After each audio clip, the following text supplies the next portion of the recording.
Subscribe now and press the bell icon. Never miss an update. नमस्कार साथियों, स्वागत है आप सभी का आपके अपने इस YouTube channel class with doctor Dharmendra Verma में। जी दोस्तों, आज हम पढ़ेंगे माध्यमिक शिक्षा बोर्ड हिंदी अनिवार्य की पुस्तक सृजन का अध्याय 16। जी हाँ, पाठ 16 आज हम पढ़ेंगे। और यहाँ पर मैं आपको बता दूं, देखिए जो भी बच्चे कक्षा 12वीं में पढ़ रहे हैं उनके लिए पाठ बहुत महत्वपूर्ण है। साथ ही जो स्कूल लेक्चरर या सेकंड ग्रेड टीचर की तैयारी कर रहे हैं हिंदी विषय से, उनके लिए भी बहुत महत्वपूर्ण है क्योंकि उनके सिलेबस में शामिल है। तो चलिए शुरुआत करते हैं। और इससे पहले मेरी आपसे रिक्वेस्ट है, यदि आपने अभी तक चैनल को सब्सक्राइब नहीं किया तो प्लीज़ चैनल को सब्सक्राइब जरूर कर ले, साथ ही बेल आइकन पर भी क्लिक कर ले ताकि मेरे और आने वाले अच्छे एजुकेशनल और मोटिवेशनल वीडियोज़ की नोटिफिकेशन आपको मिल सके, उनका लाभ बेनिफिट आपको मिल सके। तो लीजिए शुरुआत करते हैं। अध्याय 16 ये कहानी है। कहानी का नाम है ममता और कहानीकार है जयशंकर प्रसाद। चलिए सबसे पहले लेखक परिचय देखते हैं। देखिए जयशंकर प्रसाद जो लेखक हैं, इनका जन्म हुआ सन 1889 ईस्वी में, मृत्यु हुई सन 1937 ईस्वी में। बहुमुखी प्रतिभा के धनी जयशंकर प्रसाद का जन्म वाराणसी के एक प्रतिष्ठित परिवार में हुआ था। बचपन में ही पिता के निधन से पारिवारिक उत्तरदायित्व का बोझ इनके कंधों पर आ गया था। मात्र 8वीं कक्षा तक, देखिए मात्र 8वीं तक औपचारिक शिक्षा प्राप्त करने के बाद स्वाध्यायी ने खुद ने ही अध्ययन किया। इन्होंने संस्कृत, पाली, हिंदी, उर्दू, अंग्रेजी भाषा तथा साहित्य का विशद ज्ञान प्राप्त किया। प्रसाद की रचनाएं भारत के गौरवमयी इतिहास व संस्कृति से अनुप्राणित हैं। कामायनी उनका सर्वाधिक लोकप्रिय महाकाव्य। देखिए कामायनी प्रसाद जी का बहुत ही लोकप्रिय और प्रसिद्ध महाकाव्य है, जिसमें आनंदवाद की नई संकल्पना, समरसता का संदेश निहित है। प्रेम, समर्पण, कर्तव्य एवं बलिदान की भावना से ओतप्रोत उनकी कहानियां पाठक को अभिभूत कर देती, अपनी ओर खींच लेती हैं। इनकी प्रमुख रचनाएं कौन सी देखिए, झरना, आंसू, लहर, कामायनी, प्रेम पथिक, ये इनके काव्य हैं।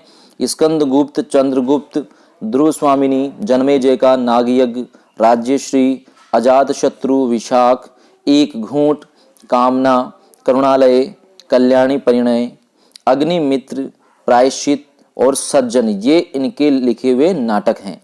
छाया, प्रतिध्वनि, आकाशदीप, आंधी, इंद्रजाल, ये इनके कहानी संग्रह है। साथ ही इन्होंने कुछ उपन्यास भी लिखे, कंकाल, तितली, इरावती, ये 3 उपन्यास इन्होंने लिखे हैं।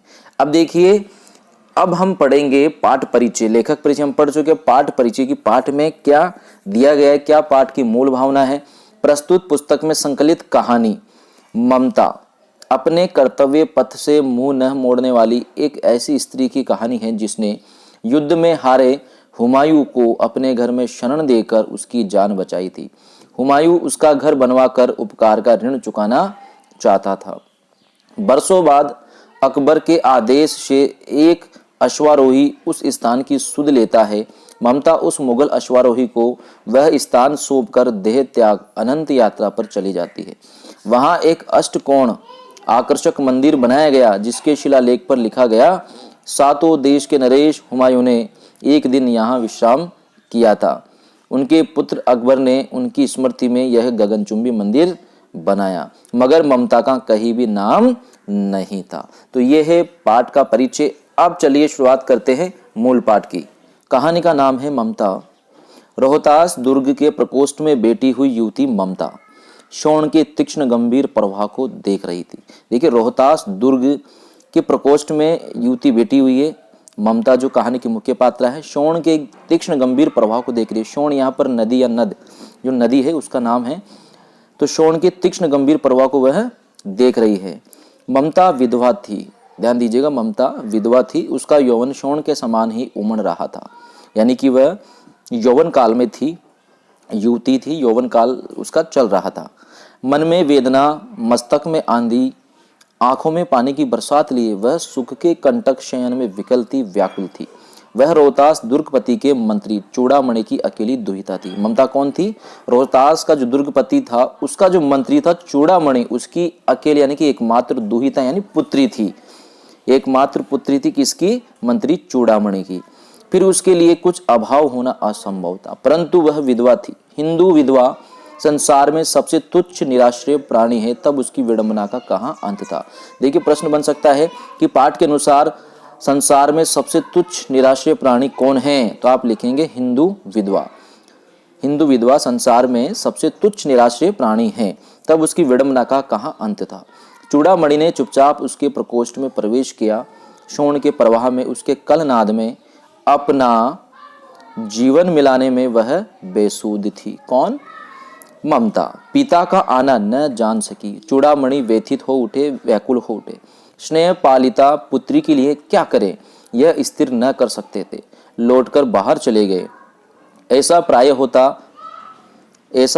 होता, पर आज मंत्री के मन में बड़ी दुश्चिंता थी, सीधे पैर न पड़ते थे। एक पहर बीत जाने पर वे फिर से ममता के पास आए। उस समय उनके पीछे 10 सेवक चांदी के बड़े थालों में कुछ लिए हुए खड़े थे। कितने ही मनुष्यों के पद शब्द सुन ममता ने घूम कर देखा। मंत्री ने सब थालों को रखने का संकेत किया। अनुचर थाल रखकर चले गए। अनुचर यानी कि जो नौकर थे, दास थे, वे थाल रख करके चले गए। ममता ने पूछा, यह क्या है पिताजी? तेरे लिए बेटी, उपहार है, कहकर चूड़ामणि ने उसका आवरण उलट दिया। स्वर्ण का पीलापन उस सुनहली संध्या में विकीर्ण होने लगा। ममता चौंक उठी। इतना स्वर्ण, यह कहाँ से आया? चुप रहो ममता, यह तुम्हारे लिए है। तो क्या आपने मलेच्छ का उत्कोच स्वीकार कर लिया? पिताजी, यह अनर्थ है। अर्थ नहीं, लौटा दीजिए। पिताजी, हम लोग ब्राह्मण हैं, इतना सोना लेकर क्या करेंगे? अब देखिए, यहाँ पर ये ममता का कथन है और ममता ने कहा है कि तो क्या आपने मलेच्छ का उत्कोच स्वीकार कर लिया पिताजी? तो यहाँ पर मलेच्छ का अर्थ है शत्रु या मुगल, उत्कोच कहते हैं रिश्वत को। तो ममता अपने पिताजी से कह रही कि क्या आपने शत्रुओं से रिश्वत ले ली पिताजी? यह अर्थ नहीं, अनर्थ है। यानी कि वो जो सोना उसको देना चाहते थे उसके पिताजी उपहार में, भेंट में सोना और चांदी, तो उसके लिए ममता ने ऐसा कहा। इस पतन उन्मुख प्राचीन सामंत वंश का अंत समीप है बेटी। किसी भी दिन शेरशाह रोहिताश्व पर अधिकार कर सकता है। उस दिन मंत्रित्व न रहेगा, तब के लिए बेटी। अब देखिए क्यों लेकर के आया जो ममता के पिताजी है, वो क्यों देना चाह रहे थे अपनी पुत्री को। तो देखिए वो कह रहे कि ये जो पतन उन्मुख प्राचीन सामंत वंश है जिसमें मैं अभी मंत्री हूं, इसका अंत समीप है, क्योंकि किसी भी दिन शेरशाह रोहिताश्व दुर्ग पर अधिकार कर सकता है। उस दिन मेरा मंत्रित्व नहीं रहेगा। ये भेंट तब के लिए है बेटी। तब ममता कहती है, हे भगवान, तब के लिए, विपद के लिए इतना आयोजन, परम पिता की इच्छा के विरुद्ध इतना साहस। पिताजी, क्या भीख न मिलेगी? क्या कोई हिंदू भूपृष्ठ पर न बचा रह जाएगा जो ब्राह्मण को 2 मुट्ठी अन्न दे सके? यह असंभव है। फेर दीजिए पिताजी, मैं कांप रही हूं। इसकी चमक आंखों को अंधा बना रही है। मूर्ख है, कहकर चूड़ामणि चले गए। यानी कि ममता ने वह भेंट लेने से मना कर दिया। दूसरे दिन जब डोलियों का तांता भीतर आ रहा था, ब्राह्मण मंत्री चूड़ामणि का हृदय धक धक करने लगा। वह अपने को रोक नहीं सका। उसने जाकर रोहिताश्व दुर्ग के तोरण पर डोलियों का आवरण खुलवाना चाहा। पठानों ने कहा, यह महिलाओं का अपमान करना है। बात बढ़ गई, तलवारें खींची, ब्राह्मण वहीं मारा गया। अर्थात वो जो मंत्री चूड़ामणि थे वो वहीं पर मारे गए और राजा रानी और कोष सब छली शेरशाह के हाथ पड़े निकल गई ममता। यानी कि शेरशाह ने आक्रमण कर दिया और राजा रानी, वहां का जो कोष था, खजाना था, सब पर शेरशाह ने अपना कब्जा कर लिया। लेकिन ममता वहां से भाग गई, यानी कि निकल गई। डोली में भरे हुए पठान सैनिक दुर्ग भर में फैल गए, पर ममता कहीं भी नहीं मिली। बढ़ते हैं आगे। काशी के उत्तर धर्मचक्र विहार मौर्य और गुप्त सम्राटों की कीर्ति का खंडर था। भग्न चूड़ा, तृणगुल्मों से ढके हुए प्राचीर, ईंटों की ढेर में बिखरी हुई भारतीय शिल्प की विभूति ग्रीष्म की चंद्रिका में अपने को शीतल कर रही थी।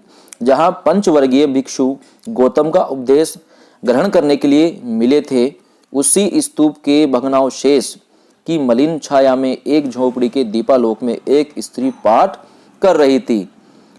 अनन्याश्चिंतयन्तो मां ये जना पर्युपासते। पाठ रुक गया। एक भीषण और हताश आकृति दीप के मंद प्रकाश में सामने खड़ी थी। स्त्री उठी, उसने कपाट बंद करना चाहा। कपाट यानी किवाड़, दरवाजा। परंतु उस व्यक्ति ने कहा, माता, मुझे आश्रय चाहिए। तुम कौन हो? स्त्री ने पूछा। मैं मुगल हूँ। चौसा युद्ध में शेरशाह से विपन्न होकर रक्षा चाहता हूँ। यानी कि चौसा के युद्ध में शेरशाह से मैं विपन्न, यानी कि शेरशाह से मैं परेशान हूँ। विपन्न हूँ, व्याकुल हूँ, इसलिए उससे बचने के लिए मैं रक्षा चाहता हूँ। इस रात अब आगे चलने में असमर्थ हूँ। क्या शेरशाह से? स्त्री ने अपने ओठ काट लिए। हाँ माता, परंतु तुम भी वैसे ही क्रूर हो। वही भीषण रक्त की प्यास, वही निष्ठुर प्रतिबिंब तुम्हारे मुख पर भी है। सैनिक, मेरी कुटी में स्थान नहीं, जाओ कहीं दूसरा आश्रय खोज लो। गला सूख रहा है, साथी छूट गए हैं, अश्रु गिर पड़ा है, इतना थका हुआ हूँ, इतना। कहते कहते वह व्यक्ति धम्म से बैठ गया और उसके सामने ब्रह्मांड घूमने लगा। स्त्री ने सोचा, यह विपत्ति कहाँ से आई? उसने जल दिया, मुगल के प्राणों की रक्षा हुई। वह सोचने लगी, ये सब विधर्मी दया के पात्र नहीं, मेरे पिता का वध करने वाले आतताई।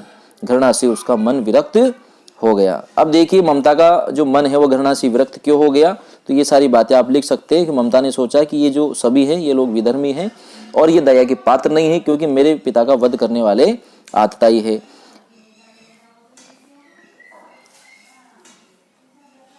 चलिए बढ़ते हैं आगे। अब देखिए, स्वस्थ होकर मुगल ने कहा, माता तो फिर मैं चला जाऊं?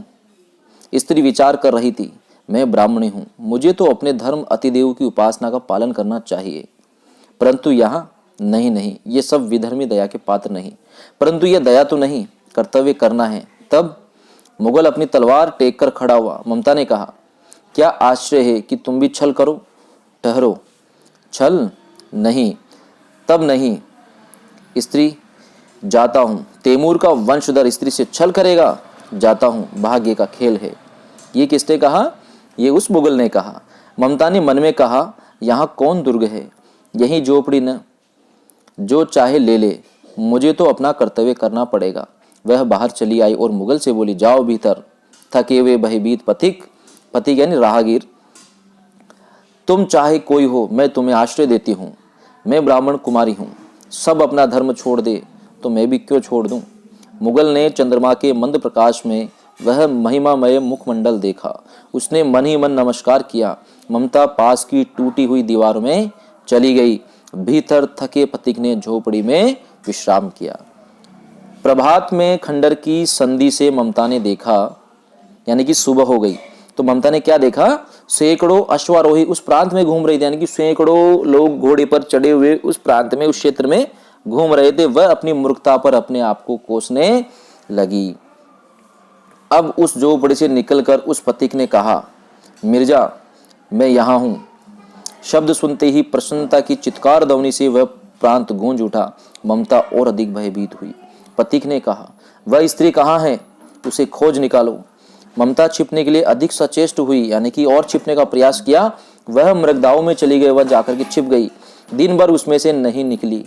संध्या में जब उन लोगों के जाने का उपक्रम हुआ तो ममता ने सुना, पथिक घोड़े पर सवार होते हुए कह रहा है, मिर्जा उस स्त्री को मैं कुछ दे नहीं सका, उसका घर बनवा देना, क्योंकि मैंने विपत्ति में यहाँ विश्राम पाया था। यह स्थान भूलना मत। इसके बाद वे चले गए। अब देखिए ममता छिपने के लिए कहाँ गई? मृगदाव में। चौसा के मुगल पठान युद्ध को बहुत दिन बीत गए। ममता अब 70 वर्ष की वृद्धा है। देखिए उस घटना को बहुत साल बीत गए। ममता अब कितने वर्ष की है? 70 वर्ष की वृद्धा है। वह अपनी झोपड़ी में एक दिन पड़ी थी। शीतकाल का प्रभात था। उसका जीर्ण कंकाल खांसी से गूंज रहा था। ममता की सेवा के लिए गांव की 2-3 स्त्रियां उसे घेर कर बैठी थी, क्योंकि वह आजीवन सबके सुख दुख की संभागिनी रही थी। ममता ने जल पीना चाहा। एक स्त्री ने सीपी से जल पिलाया। सहसा एक अश्वारोही उसी झोपड़ी के द्वार पर दिखाई पड़ा। वह अपनी धुन में कहने लगा, मिर्जा ने जो चित्र बनाकर दिया है वह तो इसी जगह का होना चाहिए। वह बुढ़िया मर गई होगी। अब किससे पूछूं कि एक दिन शहंशाह हुमायूं किस छप्पर के नीचे बैठे थे। यह घटना भी तो 47 वर्ष से ऊपर की हुई। अब देखिए 47 वर्ष बाद ये घटना हो रही है। ध्यान दीजिएगा, 47 वर्ष उस घटना को बीत चुके हैं। उसके बाद फिर से वहां पर एक अश्वारोही आता है। तब जो ममता है उसकी उम्र लगभग जो लेखक है वो बता रहे हैं कि 70 वर्ष की वृद्धा अब ममता हो चुकी। तो ये जो दोबारा ये जो बात हम पढ़ रहे हैं ये 47 वर्ष उस घटना के बाद की बात है। ममता ने अपने विकल कानों से सुना। उसने पास की स्त्री से कहा, उसे बुलाओ। अश्वारोही आया। ममता ने रुक रुक कर कहा, मैं नहीं जानती कि वह शहंशाह था या साधारण मुगल, पर एक दिन इसी झोपड़ी के नीचे वह रहा। मैंने सुना था कि वह मेरा घर बनवाने की आज्ञा दे चुका था। भगवान ने सुन लिया। मैं आज इसे छोड़े जाती हूँ। अब तुम इसका मकान बनाओ या महल, मैं अपने चिर विश्राम गृह में जाती हूँ। वह अश्वारोही अवाक खड़ा था, यानी कि वह आश्चर्यचकित होकर के खड़ा था। बुढ़िया के प्राण पक्षी अनंत में उड़ गए, यानी कि वह बुढ़िया यानी कि जो ममता है उसकी मृत्यु हो चुकी थी। वहां एक अष्टकोण मंदिर बना। देखिए कौन सा मंदिर बना? अष्टकोण मंदिर बना और उस पर शिलालेख लगाया गया। सातों देश के नरेश हुमायूं ने एक दिन यहाँ विश्राम किया। उनके पुत्र अकबर ने उनकी स्मृति में यह गगनचुंबी मंदिर बनाया, पर उसमें कहीं भी ममता का नाम नहीं था। अब देखिए यहाँ पर प्रश्न बनता है, यदि आप प्रतियोगी परीक्षा की तैयारी कर रहे हैं, कि वहां पर मंदिर बनाया, कौन सा मंदिर? अष्टकोण मंदिर बनाया गया। और साथ ही वह जो मुगल था, वह मुगल कौन था? सातों देश के नरेश हुमायूं। वह जो मुगल जिसकी रक्षा ममता ने की थी, जिसको शरण ममता ने दी थी, वह मुगल था हुमायूं। और ये जो मंदिर बनवाया वो किसने बनवाया? उनके पुत्र अकबर ने। इस तरीके से ये पाठ है। और देखिए अब इसमें जो अंतिम पंक्ति है वो कहीं ना कहीं एक संदेश, एक रहस्य, एक प्रश्न चिन्ह हमारे समक्ष छोड़ करके जाती है कि उसमें ममता का कहीं भी नाम नहीं, जबकि उस कार्य में, उस घटना में ममता की ही मुख्य भूमिका थी। क्योंकि जो सुरक्षा दी गई वो ममता ने दी, अपना कर्तव्य पालन किया, लेकिन कहीं भी ममता का जिक्र नहीं किया गया। और साथ ही दोस्तों यहाँ पर देखिए ये भी बात एक निष्कर्ष रूप में आती है कि जो ममता है, कहानी की मुख्य पात्र ममता, यह एक स्वाभिमानी स्त्री है और साथ ही स्वाभिमानी के साथ ही कर्तव्यनिष्ठ धर्मपरायण स्त्री के रूप में हमारे समक्ष ममता आती है। ये जयशंकर प्रसाद जी द्वारा रचित। देखिए शब्दार्थ आप देख सकते हैं। प्रकोष्ठ का मतलब कमरा, निराश्रय यानी बेसहारा, प्राचीर यानी परकोटा, पथिक यानी राहगीर, दुहिता यानी कन्या पुत्री, उत्कोच यानी रिश्वत, विरक्त यानी उदासीन, कंकाल यानी अस्थि पंजर। तो देखिए यदि आपने पाठ को अच्छे से पढ़ा है तो आप आसानी से इन प्रश्नों का उत्तर दे सकते हैं। कहानी की केंद्रीय पात्र ममता कौन थी? तो देखिए रोहतास दुर्गपति की दुहिता थी या शेरशाह की? रोहतास दुर्गपति के मंत्री की दुहिता थी। ध्यान दीजिएगा, रोहतास दुर्गपति की दुहिता नहीं थी, बल्कि रोहतास का जो दुर्गपति था उसका जो मंत्री था, मंत्री की दुहिता थी। चूड़ामणि द्वारा स्वर्ण थाल उपहार में प्रस्तुत करने पर ममता ने क्या कहा? विपदा के समय ये काम आएगा, इतना सोना पाकर मैं धन्य हो गई। तो क्या आपने मलेच्छ का उत्कोच स्वीकार कर लिया? इस स्वर्ण को रखने के लिए मेरे पास स्थान नहीं है। देखिए क्या कहा। यदि आपने पाठ पढ़ा होगा तो निश्चित रूप से आप इसका जवाब बहुत आसानी से दे सकते हैं। तो दोस्तों इस तरीके से अति लघुत्तरात्मक, लघुत्तरात्मक और निबंधात्मक सभी प्रश्नों का उत्तर आप दे सकते हैं यदि आपने पाठ को अच्छे से पढ़ा हो, अच्छे से समझा हो। तो उम्मीद करता हूं आपको ये पाठ अच्छा लगा होगा। अच्छा लगा तो प्लीज लाइक और शेयर जरूर कीजिएगा। चैनल को सब्सक्राइब करना मत भूलिएगा।